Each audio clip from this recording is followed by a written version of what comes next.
afternoon, everyone, and welcome back to Adventures for Anyone. And today, I'm going to take you to a place that I think is one of the coolest places in town, Flushing Meadows Corona Park.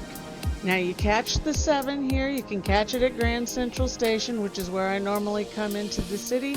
And you're going to ride that out to Flushing Meadows Park at the next to last stop in Queens on that 7 subway.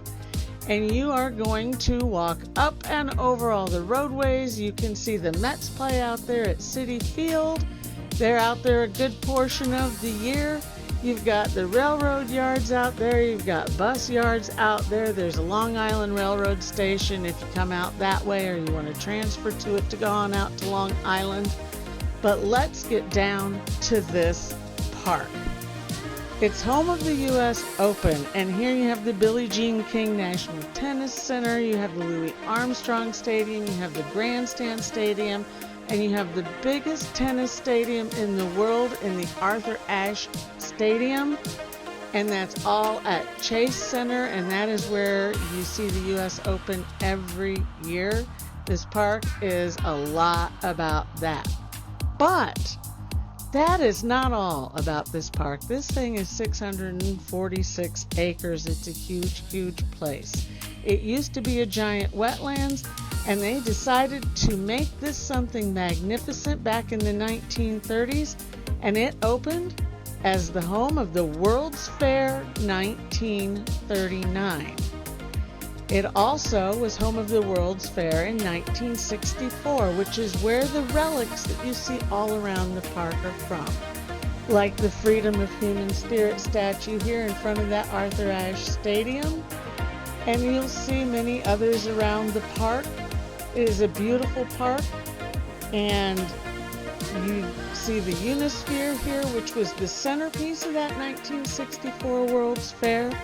Now, the theme of the World's Fair was peace through understanding. This was at part of the height of the Cold War in the 60s.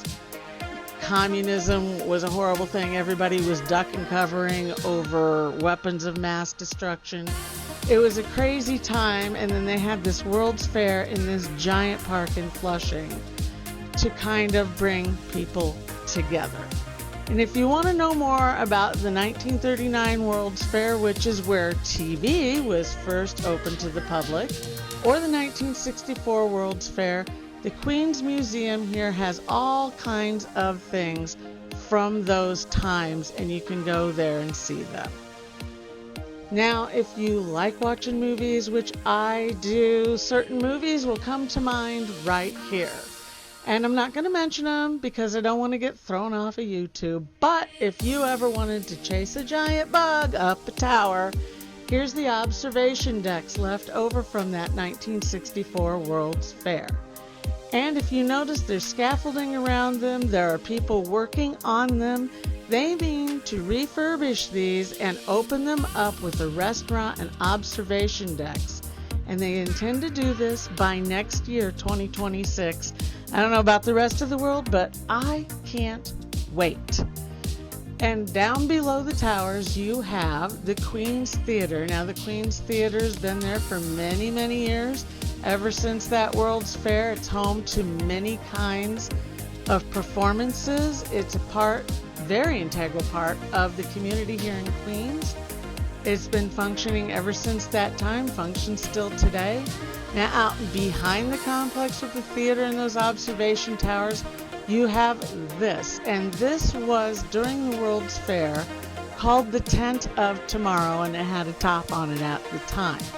It was part of the exhibition space. There were 130 individual pavilions in this place. There were also at least 30 places to get something to eat.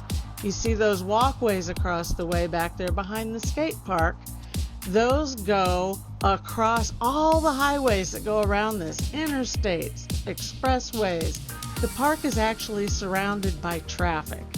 Parking is exceptionally off-site of this main park. Now, don't forget, this park is 646 acres and a great place to spot planes as they're going into LaGuardia Airport, which isn't far from there. So there's a lot of space here, and there's a lot of things. The art here, this last World's Fair was in 1964. It was very elaborate. The granite carvings here are amazing. There's also other exceptional sculptures around. We'll see some of them in a minute. And they have tile work, they have the stone benches. This was quite a centerpiece. Millions of people visited this World's Fair, and they all came here and got in for about $2. So imagine that these days won't happen. Here we have the rocket thrower, and he is another integral part of the 1964 relics. There is a separate part of the park where you will find the rockets, actual rockets. They were sculptures that were built for that World's Fair in a separate part of the park. Here we have something else that goes on here. This is a mini golf in what they call pitch and putt, which is a small 18-hole golf course for wedges and putters. So if you ever wanted to visit an absolutely fantastic park with all kinds of space, all kinds of activities, there's food pavilions that are open daily around there and food trucks. So I highly recommend it. I recommend that you run out here on the number 7 and you go to a ball game, go to a tennis match, do some golfing, check out the 64 World's Fair. It is an absolutely magnificent place located almost at the end of the 7 line. Hi, I'm Terry. Thank you for joining me today on Adventures for Anyone, and join me again in the future and like and subscribe if you like what you see here. And I can teach you where to go in the Northeast, how to have fun, and how to travel the way I do, which is as a budget traveler. Thank you again. Have a great day.